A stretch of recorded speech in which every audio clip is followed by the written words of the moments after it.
अभी कल ही आपने एक बहुत ही दिलचस्प खबर सुनी कि राज्यसभा में आम आदमी पार्टी के 10 में से 7 लोगों ने ये तय कर लिया कि हम भाजपा के साथ मर्ज करेंगे। अब शायद ना भाजपा को और ना इन 7 लोगों को संविधान की ज्यादा समझ तो मुझे लगती नहीं, क्योंकि इनको खुद नहीं पता होगा कि मर्जर का मतलब क्या है। इतना इनको पता है कि किस तरह से किसी को खरीदना है, किस तरह से लोभ देना है, इस पे तो उनकी पूरी जानकारी है। लेकिन संविधान के मुताबिक ये सही है या गलत है, असंवैधानिक है या नहीं, मैं समझता हूं कि ना इनको मालूम है, ना भाजपा को मालूम है, ना उन लोगों को जो इसमें सहमति देंगे। अब मैं आपको मर्जर की बात बता दूं। पहले तो आपको मालूम है कि हिंदुस्तान में 1985 में 10th शेड्यूल लागू हुआ। इसलिए लागू हुआ कि एक दल से लोग दूसरी दल में जा रहे थे और फिर वहां पद ले रहे थे। तो फिर लोगों ने सोचा, पार्लियामेंटेरियन ने सोचा कि कॉन्स्टिट्यूशनल अमेंडमेंट करके इसको रद्द करना चाहिए। मतलब कि जो ऐसा काम करे, वो आया राम गया राम कहते थे उस समय, जो ऐसा काम करे उसकी जो नागरिकता, उसकी जो मेंबरशिप है वो रद्द होनी चाहिए। तो फिर उसमें 2 प्रावधान रखे गए। एक तो अगर पार्टी स्प्लिट करती है, मतलब कि अगर मेरे 99 लोग हैं कोई भी पार्टी के, और उसमें 1/3 ये तय कर लें कि हम अलग होने जा रहे हैं, हाँ, तो वो अलग हो सकते हैं, लेकिन 1/3 होने चाहिए। तो होता क्या था कि पहले 10 लोग करते थे स्प्लिट, और उनके खिलाफ अगर पिटीशन डाली जाती थी ये गलत है, तो स्पीकर फैसला नहीं करता था, क्योंकि स्पीकर तो उन्हीं का होता था जो सत्ता में है। फिर 10 लोग और स्प्लिट करते थे, फिर 20 हो जाते थे, फिर भी 33 नहीं होते, फिर भी स्पीकर फैसला नहीं करता था, फिर 13 और हो जाते थे, फिर स्पीकर कहता था ठीक है। तो ये मामला चलता रहा, और फिर मेंबर ऑफ पार्लियामेंट सरकारों ने सोचा था ये बिल्कुल गलत हो रहा है, मतलब कि उस समय इसको डिस्क्वालीफाई होना चाहिए, और फिर सुप्रीम कोर्ट की जजमेंट आ गई। तो जो 1/3 का जो प्रावधान था स्प्लिट का, वो रद्द कर दिया, उसको निकाल दिया 10th शेड्यूल से। अब एक और रह गया मर्जर का। अब मर्जर का क्या मतलब है आपको मालूम है? मैं कहूं कि साहब मैं मेंबर ऑफ पार्लियामेंट में कहूं मैं बीजेपी में मर्ज हो सकता हूं, ये तो नहीं हो सकता ना, ऐसे तो कोई भी मर्ज कर देगा। तो संविधान में लिखा है, 10th शेड्यूल में लिखा है कि सबसे पहले पॉलिटिकल जो राजनीतिक दल है उसको फैसला लेना होगा कि हम इस पार्टी के साथ मर्ज कर रहे हैं, ठीक है। मतलब कि आम आदमी पार्टी को, क्योंकि तो आम आदमी पार्टी की बात है, अगर आम आदमी पार्टी ऑर्गेनाइजेशनल लेवल पे बैठक बुला के रेजोल्यूशन पास करके यह तय कर लें कि हम भाजपा के साथ as a political party merge करना चाहते हैं, ठीक है। एक दूसरी किस्म का मर्जर भी हो सकता है कि मैं और एक और पार्टी मिल जाएं, हम दोनों कहें कि हम मर्ज करना चाहते हैं, दोनों रेजोल्यूशन पास कर लें और नई पार्टी बना लें, ठीक है। तो पहला कदम होगा पॉलिटिकल पार्टी राजनीतिक दल को मर्जर करने का। फिर बात आएगी कि जो सांसद में लोग बैठे हुए हैं, सांसद में है, जो संसद में बैठे हुए सांसद लोग हैं, उनका मर्जर कैसे होगा? पॉलिटिकल पार्टी तो मर्जर हो गया, समझ लीजिए उस पॉलिटिकल पार्टी के 10 लोग मेंबर ऑफ पार्लियामेंट है, लोकसभा के हैं। तो अगर वो 10 कहें कि साहब हम तो नहीं करना चाहते, तो उस समय तो वो मेंबर ऑफ पार्लियामेंट है ना। तो फिर इसमें लिखा है 10th शेड्यूल में कि उसके अगर 2/3 लोग, एक बार राजनीतिक दल का मर्जर हो जाए, उसके बाद 2/3 लोग मेंबर ऑफ पार्लियामेंट उस पार्टी के जो लोकसभा में होंगे, अगर वो रेजोल्यूशन पास कर लें तो उनका भी मर्जर हो जाएगा। लेकिन 1/3 का क्या होगा? अगर 10 में से 4 लोग कहें साहब, या 3 लोग कहें साहब हम नहीं मर्ज करना चाहते, तो फिर स्पीकर क्या करेगा? उनको एक सेपरेट रोल दे देगा, सेपरेट सिटिंग अरेंजमेंट भी दे देगा, वो अपने आप को इंडिपेंडेंट कर सकते हैं, क्योंकि 2/3 तो उस तरफ चले गए। तो इसका उल्टा नहीं हो सकता। मतलब पहले 2/3 राज्यसभा में या लोकसभा में मर्ज कर जाए, वो तो हो ही नहीं सकता, क्योंकि सबसे पहले तो पार्टी मर्ज करनी पड़ेगी। मैं आपको अब पढ़ भी देता हूं ताकि आपको समझ भी आ जाए जो मैं कह रहा हूं। ये संविधान में लिखा है, तो मैं सरल तरीके से आपको समझा देता हूं। ए member of a house shall not be disqualified under paragraph 1 of paragraph 2. Paragraph 1 of paragraph 2, where his original political party merges with another political party. मतलब कि एक पार्टी दूसरी पार्टी से मर्ज कर जाए तो वो डिस्क्वालीफाई नहीं होगा। So a member of a house shall not be disqualified under paragraph 1 of subparagraph 1 of paragraph 2, where his original political party merges with another political party, and he claims that he and any other members of his original political party have become members of such other political party, or as the case may be, of a new political party formed by such merger. मैंने समझा दिया। आप दूसरी party में चले गए या नई पार्टी बना ली, मैंने उदाहरण दे दिया आपको, ठीक है। पर पहले पार्टी का मर्जर होगा।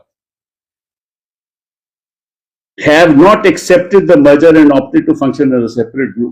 उस पॉलिटिकल पार्टी में भी अगर मेजॉरिटी के हम मर्ज करते हैं तो मर्ज कर लें, माइनॉरिटी के हम मर्ज नहीं करेंगे तो वो भी सेपरेट ग्रुप होगा, वो अपना नई पार्टी बना सकते हैं, ठीक है ना। और उस नई पार्टी में जो मेंबर ऑफ पार्लियामेंट है वो कह सकते हैं हम नई पार्टी के साथ जाएंगे, हम पहली मर्जर से नहीं मानेंगे। आगे पढ़िए। And from the time of such merger such other political party or new political party or group, as the case may be, shall be deemed to be the political party to which he belongs for the purposes of subparagraph 1 of paragraph 2 and to be his original political party for the purposes of subsection. मतलब अगर मन बन जाओ तो आप नई party के आप सदस्य बन जाओगे, ठीक है। या बीजेपी में चलेगा तो बीजेपी मेंबर बन जाओगे, जैसे होता रहा। फिर for the purposes of subparagraph 1 of this paragraph, the merger of the original political party of a member of the house shall be deemed to have taken place if and only if not less than 2/3 of the members of the legislative party concerned have agreed to such merger. तो फिर आएगी बात, एक बार party merge कर गई, फिर आएगी बात कि भाई मैं तो मेंबर ऑफ पार्लियामेंट हूं, मैं तो आम आदमी का मेंबर था, पार्टी तो मर्ज कर गई बीजेपी में, तो मेरा क्या होगा। तो अगर 2/3 असेंबली मेंबर ऑफ पार्लियामेंट कहें कि ठीक है हम बीजेपी के साथ जाएंगे तो हो जाएंगे, लेकिन 1/3 कहेंगे हम नहीं जाएंगे, तो सेपरेट ग्रुप हो जाएगा। तो पार्टी का भी सेपरेट ग्रुप हो सकता है, मेंबर का भी सेपरेट ग्रुप। अब यहां क्या हुआ है कि राज्यसभा में 7 मेंबर आपके 2/3 मर्ज कर जाते हैं बीजेपी, तो सबसे पहले मर्ज कर ही नहीं सकते, ये 10 शेड्यूल के खिलाफ। अब इस सरकार के पास बड़े बड़े अच्छे अच्छे वकील हैं जो बहस भी करते हैं सुप्रीम कोर्ट में, उनसे भी पूछा होगा इन्होंने।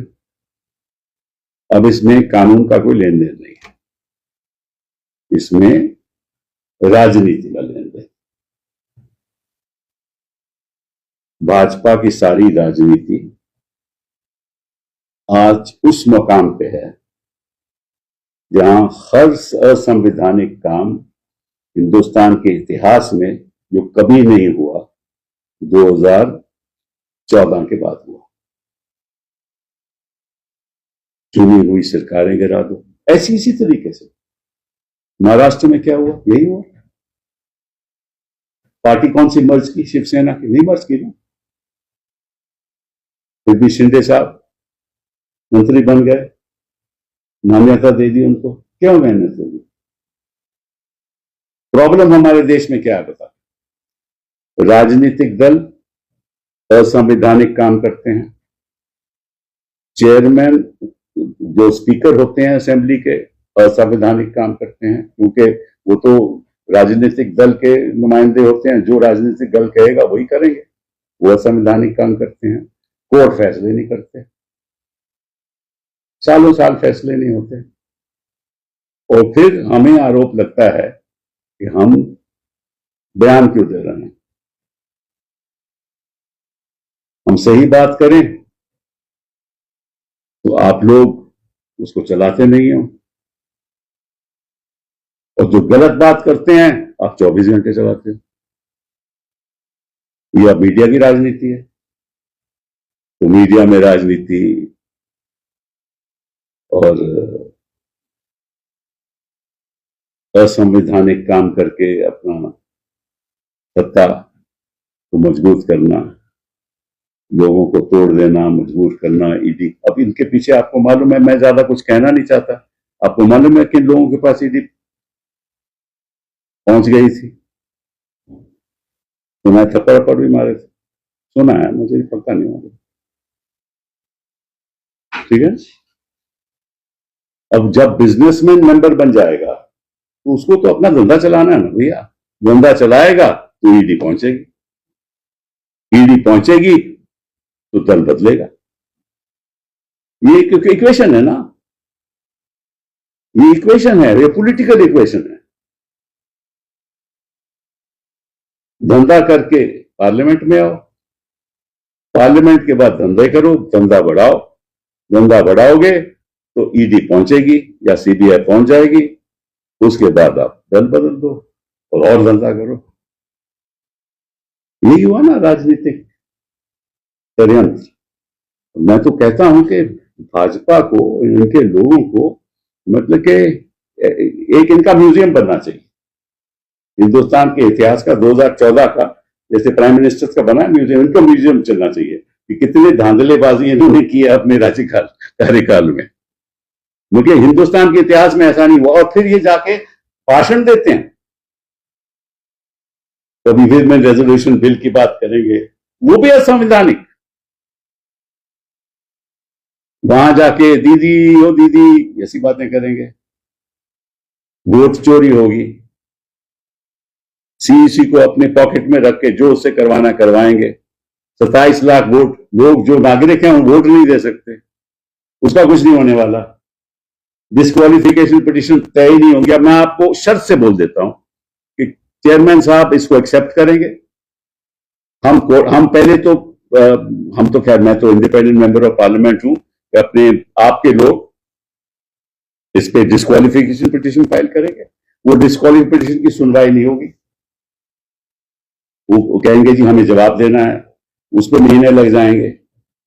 इस बार अगर कोर्ट में जाएंगे बोले तो चेयरमैन साहब के साथ पेंडिंग है, हम क्या कर सकते हैं। पहले चेयरमैन साहब के कार्रवाई खत्म हो, फिर हम चेयरमैन साहब को कैसे मैंडेमस दे सकते हैं, ये तो असंवैधानिक है। तो उस पर बहस होगी, महीनों बाद बहस होगी। अगर डेट लगेगी तो ठीक है। अच्छा, बहस होगी तो फिर कहेंगे कि आप ऐसा है, मैंडेमस तो दे नहीं सकते, लेकिन हम आग्रह करेंगे चेयरमैन साहब से, यार फैसला जल्दी कर दो। तो चेयरमैन साहब थोड़ा बहुत और नहीं करेंगे तो क्या हो सकता है। ठीक है। अगर फैसला कर भी दें तो उनके पक्ष में करेंगे, तो ये तो नहीं कह सकते कि मैंने गलत किया था, उन्हीं के पक्ष में करेंगे।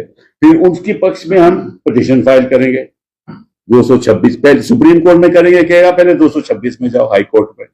हाई कोर्ट में जाएंगे तो वो कहेंगे कि हमें 6 हफ्ते का जवाब चाहिए, 6 हफ्ते का जवाब चाहिए। उसके बाद कहेंगे कि यार ये बड़ा इंपॉर्टेंट मामला है, हम इसको जरूर सुनेंगे। वो सुनवाई कभी होगी नहीं, वो महीनों भर सुनवाई नहीं होगी। अगर हो भी गई तो वो भी खिलाफ होगी। उसके बाद सुप्रीम कोर्ट जाएंगे, तब तक 4 साल बीत जाएंगे। ठीक है। और 4 साल के बाद वो कहेंगे कि हम आज को बड़ी जल्दी सुनेंगे, और फिर 5 साल बीत जाएंगे, कहानी खत्म हो जाएगी। या इस बीच पंजाब में लोगों को तोड़ लेंगे, ये भी हो सकता है। पंजाब में लोगों को तोड़ लेंगे, तोड़ के वहां भी सरकार गिरा देंगे। उसके बाद इन्हीं लोगों की दोबारा इलेक्शन करा देंगे, ये चुन के वापस आ जाएंगे, फिर कहेंगे साहब इसको डिस्क्वालिफिकेशन का मतलब ही क्या है। ठीक है। मैंने आपको जो होने वाला है, मैं कोई ज्योतिषी तो हूं नहीं, लेकिन भविष्यवाणी आपको दे रहा हूं, यही होगा। इसका कुछ नहीं होने वाला, क्योंकि इतनी गिरावट आ चुकी है हमारी राजनीति में कि इसका सुधार नहीं है। सुधार तो यही हो सकता है कि आप लोग सही काम करो, जो स्टोरी चलानी चाहिए वो चलाओ। देखिए, हम सबका कर्तव्य है कि देश को बचाना, देश को बचाना। आप लोगों के भी बच्चे हैं, भविष्य है। ऐसा चलता रहा तो हिंदुस्तान का भविष्य खराब होगा तो आप लोगों का भी होगा। अगर ऐसा ही चलता रहेगा तो क्या होगा इस देश का? तो मैं तो आग्रह करूंगा, मुझे किसी ने बोला था कि भाई, मैं कोर्ट में ही किसी को सुन रहा था कल, जज साहब कह रहे थे कि भाई आप अपनी कॉन्शियंस के आधार पे काम कीजिए। एक पुलिसमैन को बोल रहे थे। तो इस देश में है किसी की कॉन्शियंस? चंद लोगों की होगी, मुझे तो ज्यादा दिखती नहीं है। तो आज मैं बड़े दुख के साथ आपके सामने आया हूं और यही पूछने आप लोगों से क्या होगा हमारे लोकतंत्र। बहुत बहुत धन्यवाद।